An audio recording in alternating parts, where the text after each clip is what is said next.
Hi everybody and welcome, this is the Apostate Prophet. I hope you're having a great day. I was just preparing a video concerning the end of the world, and it concerns Istanbul in a way. It will be pretty good. And then I got news about Istanbul, that a major World Heritage Site, the Hagia Sophia Museum, is being turned into a mosque.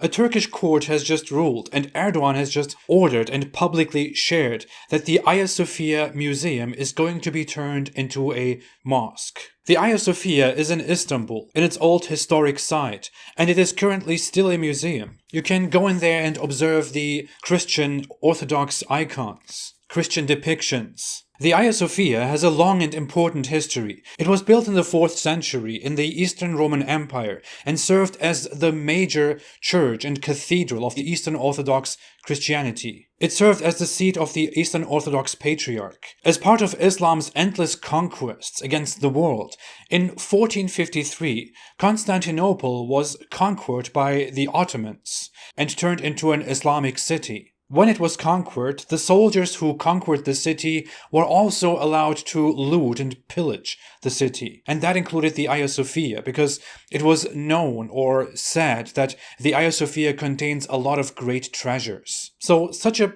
place that was considered holy by Orthodox Christians was completely desecrated and looted and conquered, and afterward it was turned into a mosque. The issue is that the conquest of Constantinople, now known as Istanbul, is of great importance to Islam and Islamic history, and to Turkish history. The conquest of Constantinople was supposedly prophesied by Muhammad, so Muslim forces saw it as their obligation to conquer that city and to turn it into an Islamic place. This serves as Islam's historical plan. Conquering Constantinople means making Islam victorious over Christianity, which is considered false. It is considered one step to conquering the world and spreading Islam to the world. And converting the Hagia Sophia from a church into a mosque is considered just part of that, Islamic dominance. What happened is that at the beginning of the last century, in the 1930s, Ataturk, who was the founder of the modern Republic of Turkey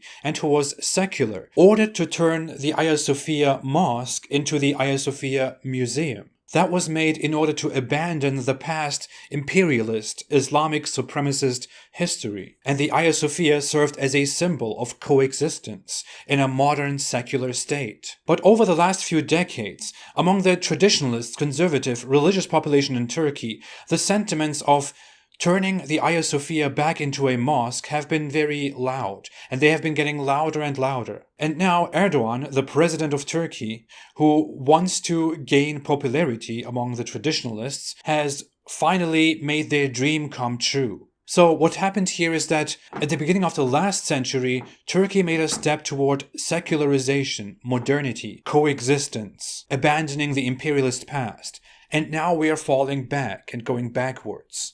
What needs to be said is that Muslims and Turks have absolutely no need for the Hagia Sophia Mosque, because right across from the mosque there is the Blue Mosque, or the Sultan Ahmed Mosque, which serves as an even bigger place of worship for Muslims who want to worship. The Hagia Sophia Mosque could have just stayed a museum, registered as a great landmark, a World Heritage Site. Turning it back into a mosque is completely, purely symbolic, provocative, fueled by anti-Christian sentiments, fueled by the sentiments that Islam is superior, that Turks and Turkish Muslims are strong, and they defeat Christianity. This is a symbol of Islamic dominance. It is very common among traditionalists in Turkey and in other Muslim cultures to say things like, Islam will dominate, Islam dominates the world, Islam will dominate the world again, they are all afraid of us. It is really very clear this is completely a symbolic, provocative sign of Islamic supremacy. Nothing else. What is funny is that Turkish Muslims still call the mosque Hagia Sophia, from Hagia Sophia, without even knowing what it means.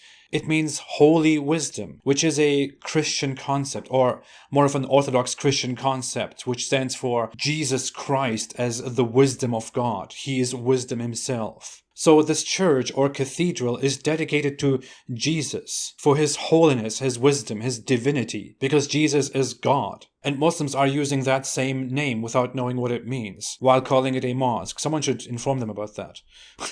The main excuse that Muslims make now, who rejoice about these news, is that it is legitimate Muslim land and Muslims can do whatever they want within Muslim land. No one can tell them what to do. That is very funny because Muslims are usually the first and the loudest to complain when other people, when other non-Muslim nations, non-Muslim people do in their own lands what they want to do. When it is something that is contrary to Islam or something that offends Islam in any way, they complain very loudly. But when something so insulting and so hostile and so supremacist happens in a Muslim land, then they say, well, it's Muslim land, we can do whatever we want. But this is nothing unfamiliar. Conquering and desecrating the holy sites and the places of worship of other people's religions is something that has always happened in Islamic history. It has happened in the Middle East, in North Africa, in Europe, in Anatolia, Turkey, in India, and even at the very beginning of Islam.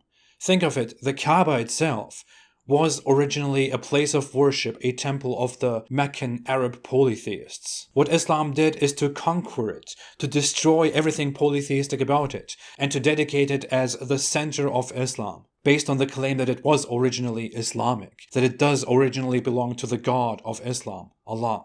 Of course, Muslims have no problem with that because they agree with the Islamic narrative that this is justified. But how does that look from the perspectives of other religions? I will come to that very soon. For now, I just feel very sad and ashamed for Turkey and what is happening to this nation that was on its path, on its course to secularization and modernization. Thanks for watching. Most of my videos are not monetized. If you want to support what I'm doing, you can support me on Patreon or on apostateprofit.com. I appreciate your support very much. I will be back very soon. Have a great day and stay away from Islam.